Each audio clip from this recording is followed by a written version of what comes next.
Officer, Lieutenant Colonel John J. Schranz, welcome to the memorial service in honor of Lieutenant Colonel Andrew J. Mettler.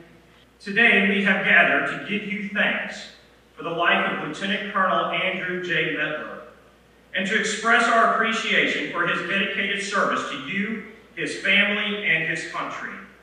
Help us, O God, to render honor to one who lived honorably, and may his example and memory inspire us to pursue those things that are commendable and worthy of praise in your sight. I pray especially for the Mettler family. Be merciful to them and comfort them with a sense of your goodness. Show them your love and give them peace. I do appoint, by the will of the Senate, appoint this officer, a lieutenant colonel, posthumously in the United States Marine Corps, to the rank as such, 16 p.m. December 2022. The President of the United States takes pleasure in presenting the Meritorious Service Medal posthumously Lieutenant Colonel Andrew J. Mettler, United States Marine Corps, for service as set forth in the following.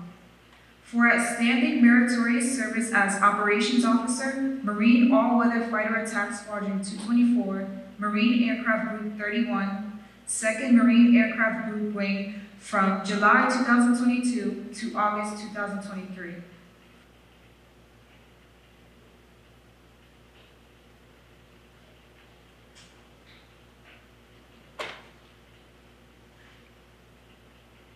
For those that don't know me, my name is Lieutenant Colonel John Schranz. I am the commanding officer of VMFA AW-224 here.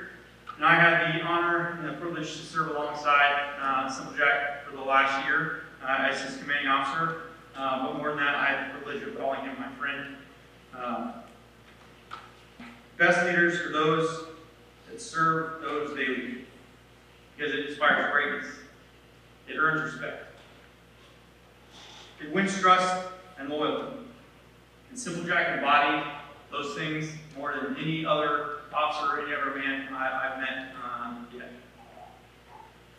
Marines wanted to follow Simple Jack because they knew that he cared for them more than he cared for himself.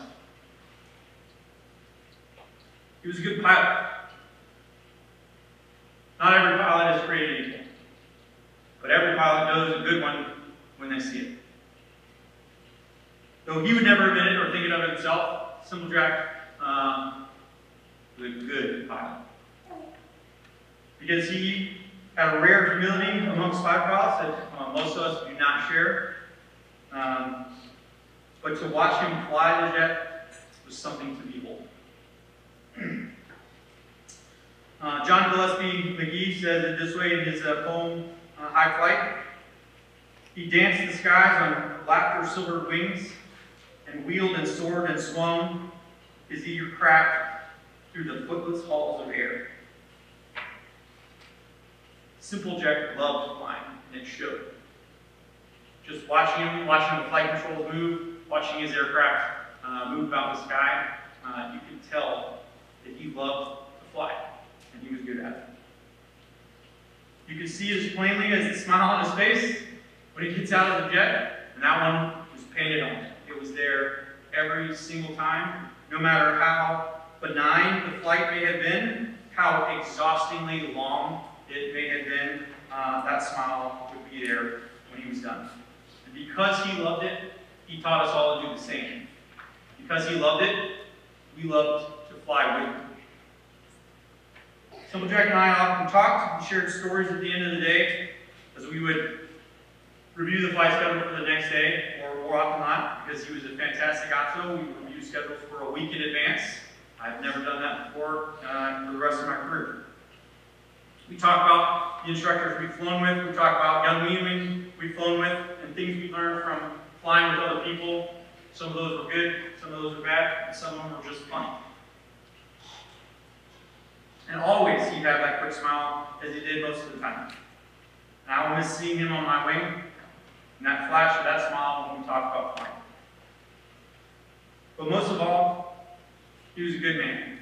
He was a good husband, he was a good father, son, brother, and he was a good friend. My absolute favorite memories of Simple Jack are quiet moments in the controlled chaos that can be gun squadron, where we would sit and talk. Albeit I talked far more than he did, because Simple Jack talked small and listened. Some of that's probably personality, and some of it's probably I just talked too much. Except when it came to his family. Those were my favorite conversations. Those are the ones where I got to see Simple Jack's passion, see Andrew more than Simple Jack. He loved flying, but his passion was family. Nancy, Luke, Hannah, and Ethan. Those were the times when I got to listen when he talked. I would be quiet, and he would tell the stories.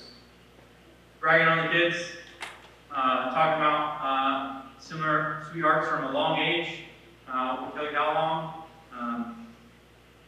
But much like my wife and I, Simple Jack and Nancy have been together for quite some time. And it showed in the way that you talked and the way that you smiled. And that wry smile that we all knew so well would turn into a huge grin when you talked about him. As a former officer of VMFA Team 101, we knew he would seamlessly fit into his new role as a Bengals officer.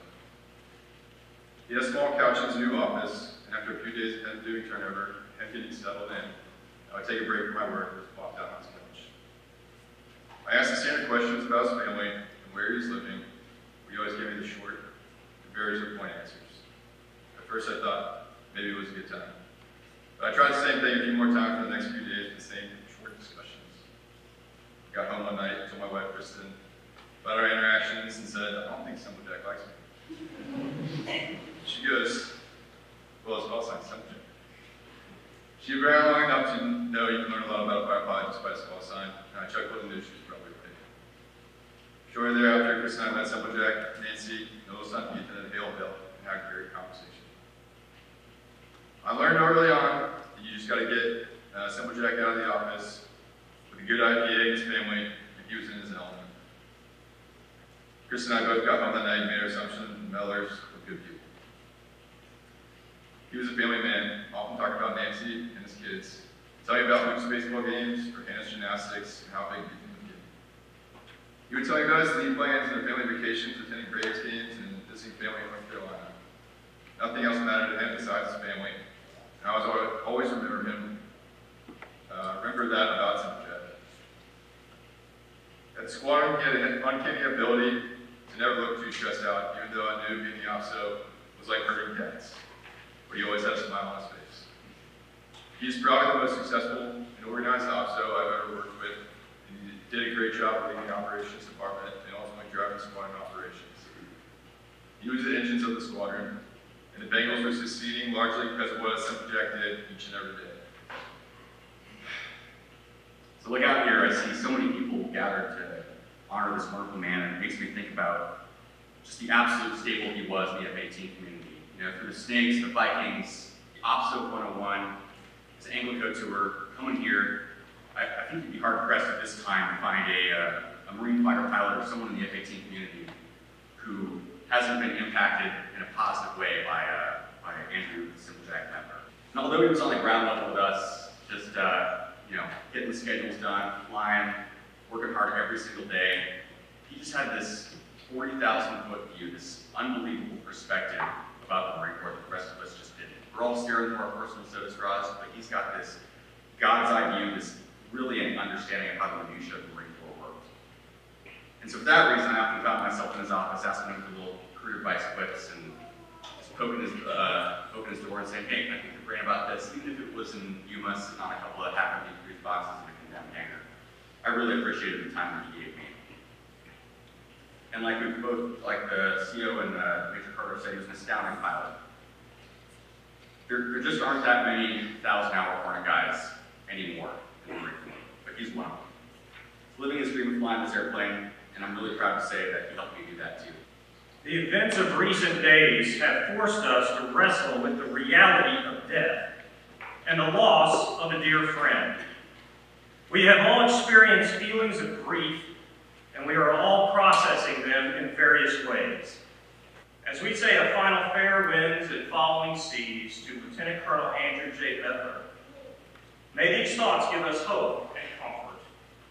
And may those of us who remain behind be able to persevere in righteousness so that, at last, having fought the good fight of faith, we may receive the crown of life and a place in the heavenly glory.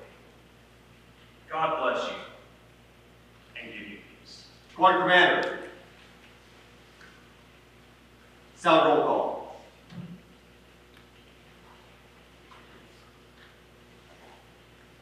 Captain DeRosa. Present. Captain Ruckle. Present. Captain Johnson. Present. Lieutenant Colonel Mettler. Lieutenant Colonel Andrew Mettler. Lieutenant Colonel Andrew John Simplejack Mettler. Prepare for gunfire. With a magazine of blank ammunition, load.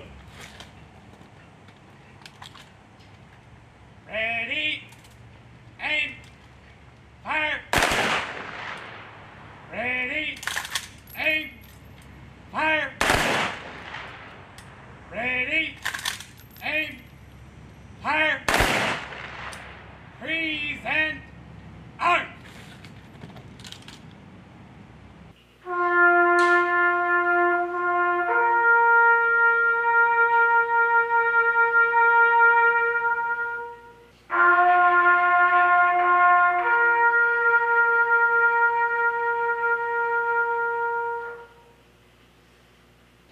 Ladies and gentlemen, we will now observe the missing man formation flyover, commemorating the memory of our fallen comrade.